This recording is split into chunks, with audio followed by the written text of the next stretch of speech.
Magandang araw sa inyo mga boss, mga ma'am, mga sir. Magandang hapon, magandang madaling araw. Pero dito po ngayon, magandang hapon. Alright. Okay, nandito po ako ngayon sa Castillejo, Zambales. So ito pong property na ipepresent ko sa inyo is about 5 minutes or 10 minutes from National Highway. Napakaganda ng property na to. Well, of course, bago po tayo mag-proceed sa ating walkthrough sa property, paliparin muna natin si Chokokoy.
So ito po yung road access, ano.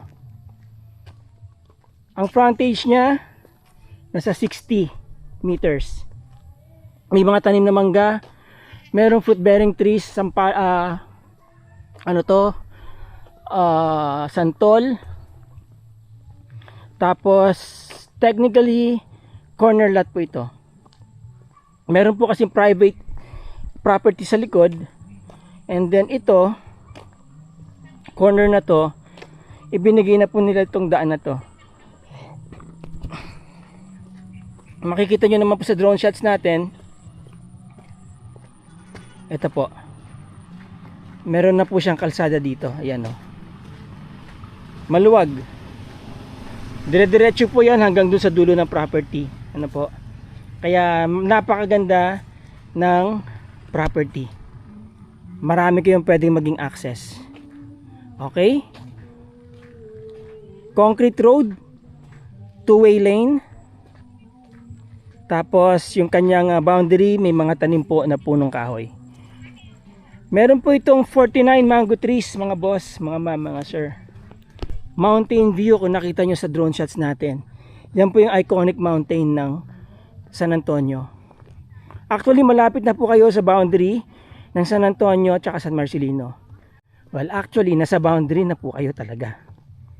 Okay, ang lalaki na ng mga puno ng santol dito. Oh. Bangkok daw yan, mga boss. Ha? Matatamis yan. Malalaki bunga yan. Okay. Meron na pong fence. Although hindi siya solid, ano. Pero concrete post, meron na siyang mga barbed wires. May gate na po dito. may kuryente. Meron na po ditong supply ng fiber internet service provider. Ito bakod niya dire-diretso po. Alright. Hanggang dun po yan sa dulo. And then dito, open space, open area. Marami po kayong pwedeng gawin dito. Pwede kayo maglagay ng mga dragon fruits dyan. Pwede nyo pa landscape yan. Lagay nyo dyan yung bahay nyo. Pwede nyo rin po itong i-convert sa resort, mga boss, mga sir. Okay. Mango Farm Resort. Sa kanya po lahat yung hawak ng Alright. pag nakausap niyo po, So, ayan meron po akong nakikitang suha, mga boss. tapos ma'am, And then, dire-diretso lang po tayo. Meron po ditong, ayan kamyas. Ito yung kanilang kubo-kubo. Meron na silang palikuran dyan. Meron pa kayong pwedeng gawing ditong ayan kulungan ng baboy. Ano po.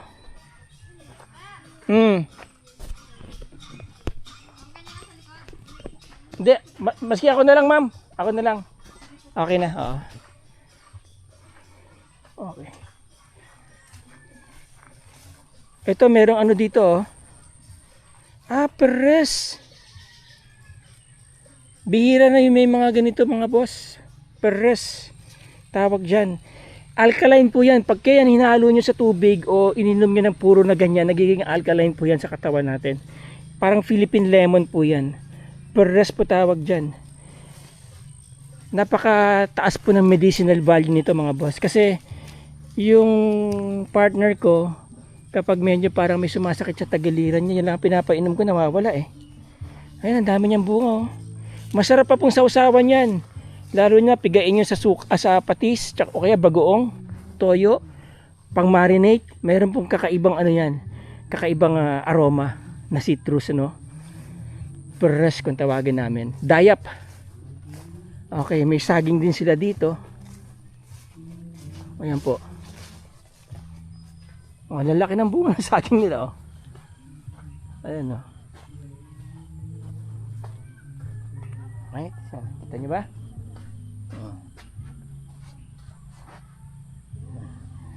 Baka rare cut to, kaliko. Alright. Meron ditong guyabano.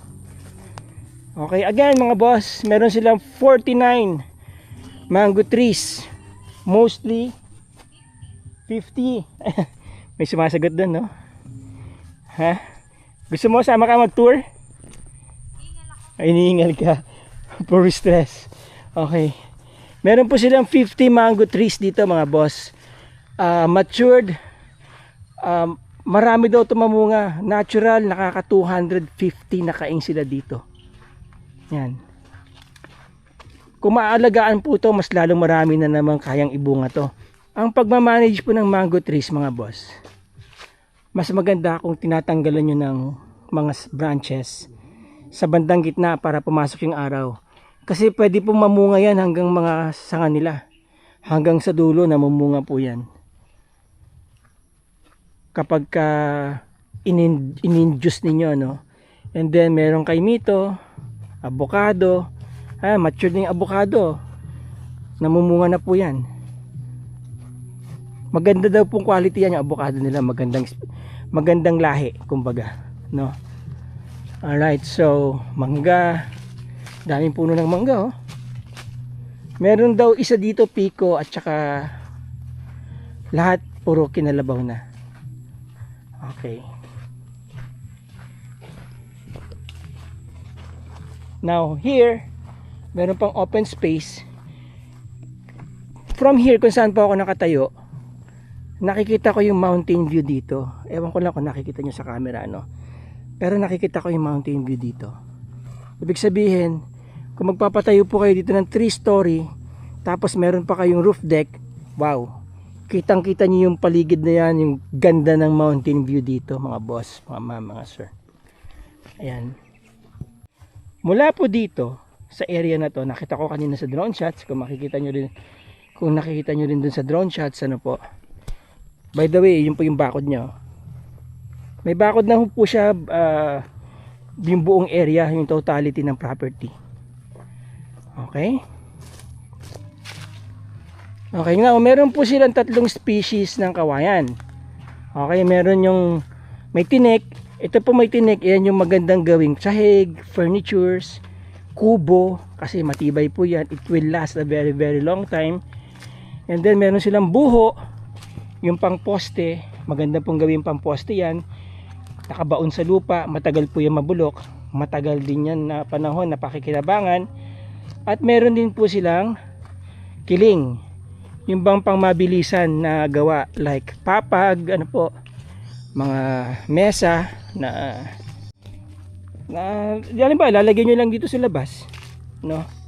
Pero tumatagal pa rin po ng matagal na panahon yon. Okay mga boss, hindi na po tayo makapunta dun sa likod kasi as you see, medyo masukal na dito. Pero beyond this, sa likod po niya ng mga kawayan na yan, kung makikita nyo doon sa drone shot natin, meron pong mga puno ng nyog. Nandyan po yung kanilang boundary. Okay? Yan, no?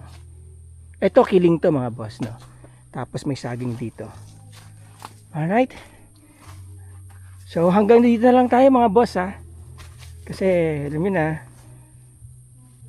hindi ko kabisado yung lugar. Baka kung saan tayo mapunta. Alright? So, okay. By the way mga boss, ito mga dahon na to, ito mga halaman na to, parang luya po yan, namumulaklak yan ng pula. Tapos kapag piniga niyo yung bulaklak niya, parang sabon. Maganda pong pang ano yun, pang rejuvenate ng buhok. Alright? Now, itong mga kawayan naman, of course, syempre, so, sa dami nila. Now, ito naman po mga kawayan, source din po ng pagkain yan. Kasi yung shoot niyan, yung bamboo shoot, ano po, kinakain po. Especially yung kawayan tao na sinasabi nila may mga tinik.